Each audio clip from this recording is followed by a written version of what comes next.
guys, it's Miss Rickfelder. I just wanted to make this video for you so that I could help you with your project, 1.07 project. Many of you have already done a great job with your project and you don't even really need to watch this video, but some of you still need some help, so I wanted to make sure to put that out there for you. So the first thing I wanted to touch base on, because I noticed that some of you are submitting files that aren't in the Word document. So it's really important that when you're doing this, that you, let me move this over here, that you click on Office 365 before you open up My Learning. So when you click on Office 365, it opens up your Office and you have access to all of these programs in the background. So the Microsoft Word and all that good stuff. So now when I go over here and I click on My Learning, and then I can click on the dashboard. So I'm going to go ahead and go to that now. And then I'll hustle on over to student view really quickly. So I'm going to toggle between a couple different ways of showing you how to do this. I think it's behind me. There we go, student view. All right, so here we are in student view. So when you click on the modules, this was in week 4. And it is in this portion of it. I don't know why it's not letting me. There we go. I had to make myself a little smaller. All right, and move myself a little. Okay, so right here on page 9 of the lesson, after you've gone through the actual lesson, you can click on Project 1 and you'll see the information right here. Now, you can download this, you can open it. You should have the tools necessary to be able to open it and work right on it. But if you don't, that's okay. You can write on it and take a picture. I've seen some of you just type a separate document, and that's okay too. So a few things I want to show you is the first thing is that they told you that it needs to be in kilometers. So they also gave you Mercury's distance from the sun. So the first part of this is that you can use your resources to find the rest of those distances from the sun. So I'm going to open up a new tab and go to Google. Actually, we're already at Google because that's where I live. And we're going to type in the different things that you might get to that information. Distances, just kidding, from planets to sun in kilometers. So some of you submitted your report in miles. Also, some of you submitted your report with this AU unit. You don't want that. We don't want that. So you're going to go ahead and look for the one that has Mercury as, let me just look what they gave you, 57,909,000. So by clicking that specific information, I can better find like what website they use to get their original information from. So I'm going to scoot past and resist the temptation to cheat with these above things here. I'm going to click on distances from the sun and see if this is a good website for me. So if we're looking here, I'm in kilometers, excellent, and oh, that's perfect. So this is an excellent resource for you to get all of that information. Excuse me. So on your paper, if you've printed it out, notice too that they have all of them. We won't list Pluto, but they have all of them in order from closest to farthest.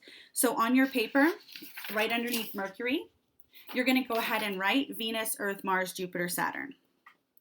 So if you haven't already done that, go ahead and do that now. Mars, Jupiter, Saturn, Uranus, Neptune. Okay. So once you have listed all of the planets, just like that, you're now going to go ahead and just copy these distances exactly as you see them right here in this column. Perfect, exactly. So once you do that, you should come up with, let me see if we have the same. It's a little different than what I had the first time around. That's okay. So 108, 200, 000, 149, 600, 000, and I know these are not the real numbers. I'm just like the real numbers as far as this is like 227,940,000 kilometers. But I'm just trying to copy them down quickly. 778, 4, 100, 000. Now notice when you go from Jupiter to Saturn, you're adding an additional digit. So I'll explain what you need to do with that in a moment. 600, 000, 2867, 000, and 5909, 600,000. All right. So I went ahead and just wrote down the information that's right here on this website. And again, remember how I found the website. First, I just typed in the distances from the sun in kilometers, you know, the different planets in kilometers. But then I took that piece of information that they gave me right here, the 57,909,000, and I typed that in as well with Mercury so that I could get to something that was similar to the data that they were using. So now that I have all of the data here, that's part one. So if you have done that much information or if you've done that much of the project, that's part one, and you should get all the points for that part. Part two is converting these numbers into scientific notation. So we're going to go ahead and do that now. I'm going to use the whiteboard to do it with you. I'm going to do it for a couple. So the first thing that you need to remember about scientific notation is that the coefficient, which is that first part of the number, there are a couple different parts. So a number in scientific notation, let's just start with the 57,909,000. So this is the standard notation right here. So for scientific notation, the rule is that first part of your number, which is called your coefficient, is going to have to be greater than 1 and less than 10. So it can be 1 or more, but less than 10. So the number has to be between 1 and 9. So you're only going to think one digit to the left of the decimal always. So if you have more than one digit to the left of the decimal, then you're not in scientific notation yet. So let's go ahead and look at this one. The first thing you want to look at is, where am I going to put that decimal? Well, this right here, the 5.7, that's going to give me a number between 1 and 9, or 1 and 10, so greater than 1, less than 10. 1 or greater. So my new number is going to be 5.7909. All these end zeros you can drop because they're insignificant digits, because you're going to actually address them with the scientific notation, the exponent portion. So again, all I did was add the decimal point here, and then I copied the rest of the numbers. Notice there are no commas now. And then we're going to put times 10 to the. Now you have to figure out how many swoops you have to get back to this number. So I'm going to change marker colors here so that you can see that. Let's try orange. Okay, so the swoops are going to be 1. Actually, let's try this way. 1, 2, 3, 4, 5, 6, 7. So that means it's 7 swoops to get to the decimal point. So that's going to be 5.7909 times 10 to the 7th. Okay? So if you're trying to type this into your paper and you're having a problem with that exponent portion, there are a couple different options for you. So let me go ahead and go back to this. Let me see if it's going to let me type right in there. Nope, it's not. Okay, so if I'm you, I can save it, which I've already done. So let me see if it's going to just let me open it. There we go. All right, so I've already saved the document. If for some reason you're not able to save it, you can just write in it. So it's going to be 5.7909 times 10. Now this is the part where normally you would put, you know, the exponent, but you can have 10 to the, you can do the caret up, which I don't exactly know where that is on the keyboard, but you can also say 10 to the 7th power. That is an easy workaround. So I'm going to erase this problem and we're going to go ahead and do another one, but I'm going to skip down a few. So you're going to follow the exact same process. I want to skip down to Saturn. So go ahead and write Saturn down on your paper, and that's the 1, 4, 2, 3, 6, 0, 0, 0, 0, 0. Okay, so for this number, let me get rid of this. I don't know why that's doing that. There we go. For this number, you have to ask yourself, where am I going to put that decimal so that my coefficient, which is this part right here, this base number, is going to be between 1 or more and less than 10. So you would put it right here. So now you're going to have 1.4236. Notice all these zeros have no other number behind them. If there was another number like 7 back here, then you have to include all the zeros. But because there's no 7 or 10 or 9 or whatever, these are insignificant zeros and you drop them.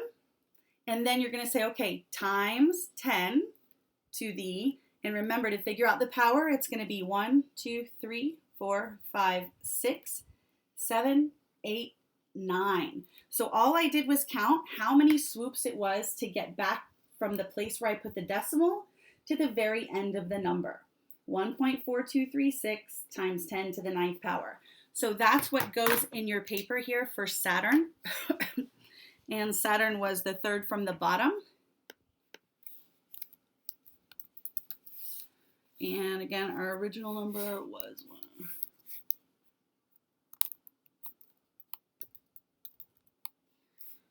All right, and then again, our scientific notation is 1.4236 times 10 to the 9th power. And that's just my workaround because I don't know, in this RTF file, I don't know how to do the exponent and I can't find the caret. So it's a good workaround. All right, so now you should have enough information to be able to complete section 2. So that's 15 points out of the possible 30. So if you know how to do that, which I've pretty much done a lot of it for you, then you're at least at a 50%. So now let's get down to the real important work here. Part 3. Now I'm going to skip some spaces in here so that we can get some more work in here. Some of you lost points because you hadn't shown the work. Let me get D down here. So I'm going to show you how to do some of that work. All right, so it says answer the following questions using the data you have found. So here's the other thing. You have to make sure that the data that you found, or that the data that you use for part 3 matches the data that you provided up here. So you want to make sure that that is the case. So let's go ahead and take a look at the first problem. So it says if a spacecraft was parked on Venus and needed to make a flight to Jupiter, how far would it need to travel? Show your work and provide your answer in scientific notation. So a couple things. This part right here, showing your answer in scientific notation, some of you forgot, and so you lost points on that. So what it's asking you is how to get from Venus to Jupiter, okay? So if you look, you want to go back up here, and when I did my chart, I have that Venus is at 108,200,000 kilometers from the sun. So I'm going to just write on my paper, Venus, 108,200,000. So this is part A. Okay. And then the one we're comparing it to is Jupiter. So I'm going to write Jupiter, 778,400,000. So if we're trying to find the distance between the two, we can subtract. So the reason I wrote the two numbers like this to begin with is because I don't know which one needs to go on the top and which one needs to go on the bottom for my subtraction. So I'm going to leave them in standard notation, which is what this is called, because I think it's easier for me to do the subtraction when they're in standard notation. So if you look, you can see that 778,400,000 is bigger than 108,200,000. So that means I'm going to put the 778,400,000 on top. So 778,400,000 minus 108,200,000. So you want to start your problem by making it look like that. And again, the reason we're using subtraction is because you're finding the difference. If I said how far is it from Timmy's house to Johnny's house, well, we're kind of using the sun as a reference. You know, if Timmy's house is 5 miles from the sun and Jimmy's house is 15 miles from the sun, then the difference between Jimmy's house and Timmy's house is 10 miles. So that's what they're asking you to do here. So now you're just going to subtract like you would normally. So those last three numbers are 0, 0, 0. Then 0 minus 0 is 0. 0 minus 0 is 0. 4 minus 2 is 2. 8 minus 8 is 0. 7 minus 0 is 7. And 7 minus 1 is 6. So the number you come up with that distance between the two is 670,200,000. But don't forget that needs to be in scientific notation. So you're going to have to add that decimal place. So we're going to put that between the 6 and the 7. So it'll be 6.702 times 10 to the 3, 6, 7, 8 places. So your answer should look something like this. 6.702 times 10 to the 8th. Now don't forget, it does say show your work, so your teachers are looking for that work there for the subtraction. All right, for B. For B, it asks you, it says Mercury, Venus, and Earth are the 3 planets closest to the sun. With their combined distance from the sun, so those words combined distance, that tells me right away that I'm going to be adding Mercury, Venus, and Earth. So before I even go any further, I'm going to do Mercury, Venus, Earth, and then I'm going to list those 3 distances right here so that I can add them up. So Mercury was 57,909,000.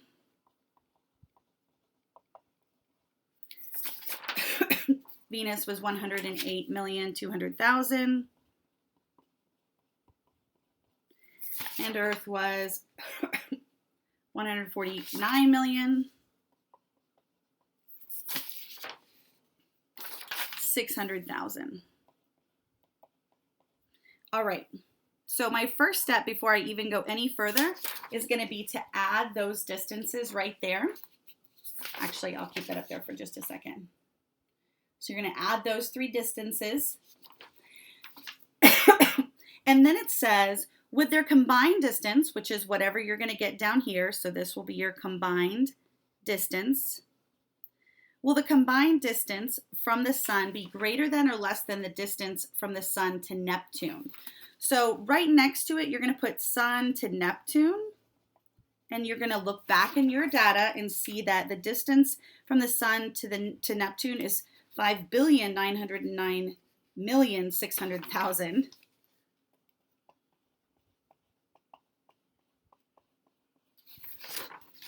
Okay, so don't forget, you're going to want to have that there because that tells you how far it is from the sun to Neptune. Then you're going to add these numbers here. I'm not going to add them up for you. I want you to go ahead and do that. And then you're going to decide whether this number here is greater than or less than this number here. And then you're going to say that the combined distance from Mercury, Venus, and Earth is less than the distance from the sun to Neptune or more than the distance from the sun to Neptune. And you need to provide all of your work that we've shown here. Hopefully that helps you out. So that was for letter B. For letter C, it says if Earth was 10 times farther away from the sun than it is now. So go back to your data and you're going to write down the distance from Earth to the sun, which is 149,600,000. 149,600,000. So this is Earth now. And then it says if it was 10 times farther away. So when you multiply a number like this by 10, it's actually pretty easy to do. You're just going to move the decimal 1 place and add a 0. So the new distance would be, now I'm not going to put any commas in yet. It's 149,600,000 and then adding another 0. Now, so that's the number you get because all I did was take the previous number and add another 0. Now you want to count backwards from that 0 every 3 and make a comma. So now it looks like this. 1,496,000,000. Okay, so now it says if it was 10 times farther than it is now, which planet would it be closest to?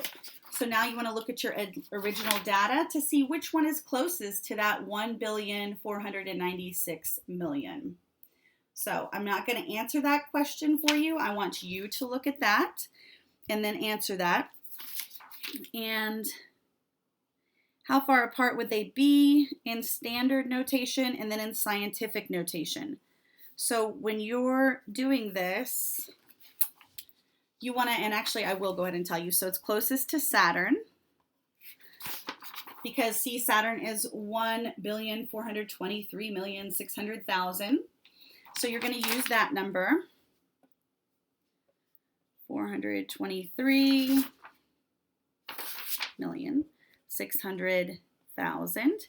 And now they want you to say how far apart they are.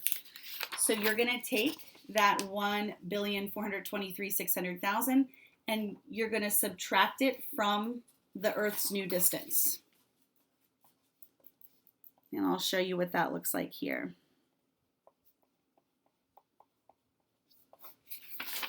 Okay, so that's your subtraction problem right here. You took Saturn's distance, which is the second one, and you subtracted it from Earth's new distance, which is the top one. Once you subtract, the number you get right here is going to be your standard notation. And then you're going to use the skill that I went over in the beginning of class, or in the beginning of this video, to show the same number in scientific notation. Okay, so that should cover all of the parts for that problem. So now it says the space shuttle travels about 28,000 kilometers per hour. So immediately I notice that this is going to be a rate. So it's 28,000 kilometers for every 1 hour. So whenever I read a problem and I get a rate, I immediately write it like this, 28,000 kilometers for 1 hour. Then it says, using that information, estimate how many hours, so we're solving for how many hours, it will take the shuttle to reach Saturn from Earth. So now we need to know how far away Saturn is from Earth. Well, on our previous problem, we just used that distance. That was the 1,423,000,000. So now what we're going to do is put a little multiplication dot right here. Whoops, right here. And then we're going to put the distance of Saturn, which is going to be, go ahead and do the,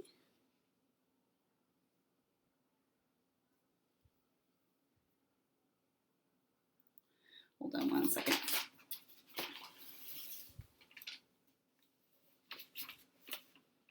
Oh, I switched that. Sorry, let me fix that.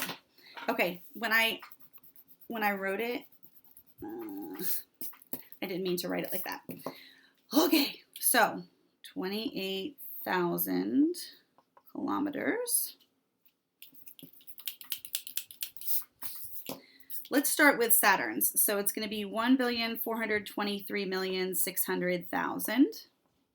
So this is your Saturn distance.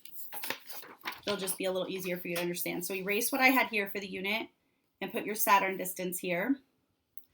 And now you can put the little multiplication thing because you're doing this. And now remember that this is in kilometers. So write your kilometers right here. See kilometers because you're saying this is how far it is from Saturn to the sun. Now because kilometers is on top, we're going to put kilometers on the bottom for our unit rate because we need to get rid of the kilometers and be left with hours. So I'll show you what I mean here. When we do this conversion, we're going to put the 1 hour on top because that's what we need to be left with, and put the kilometers on the bottom. So now we can cross out the kilometers and the kilometers like that.